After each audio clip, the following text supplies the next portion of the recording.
Combien coûterait à la Flandre son indépendance? D'après les estimations de Rémi Vermeuren, membre du groupe de réflexion séparatiste de Warand, le montant atteindrait 237 milliards d'euros, un montant qui correspond à 55% de la dette publique de la Belgique, soit un peu plus de 200 milliards, auxquels s'ajoutent près de 35 milliards pour les derniers transferts financiers nord-sud, appelés à disparaître progressivement d'ici 15 ans.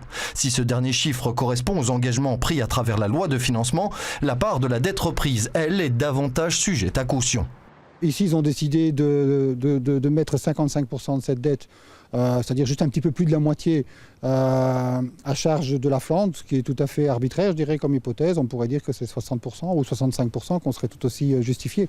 Plus interpellant encore que ces chiffres sont ceux qui n'y figurent pas, car à l'évidence, l'estimation donnée fait l'impasse sur une autre dette, moins visible mais tout aussi réelle.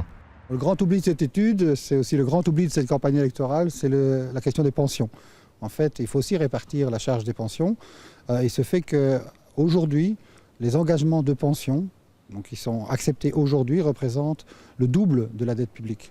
Aux 237 milliards d'euros devrait donc encore s'ajouter la part de la Flandre dans ce coût des pensions, au moins 400 milliards d'euros supplémentaires si on applique la même proportion que celle retenue pour la dette publique de la Belgique, à savoir 55%. Mais ici encore, plus qu'ailleurs, cette part reste sous-estimée. Pourquoi plus de 55%? Parce que le flamand vit plus longtemps que le francophone, donc il coûte plus cher en termes de pension. Et aussi parce que le flamand a une pension en moyenne plus élevée, qui est liée au fait qu'il avait un salaire plus élevé en moyenne. Finalement, l'avenir pour la Flandre n'est pas si brillant. Si le but est de faire, je dirais, bande à part avec un club de vieux, en se privant de la population active francophone, c'est une grave erreur. Une erreur d'autant plus grave sans doute que le calcul ne prend pas non plus en compte le coût des soins de santé, dont 80% du budget actuel concerne les plus de 60 ans, de quoi faire encore monter l'addition dans les prochaines années à près de 1000 milliards d'euros.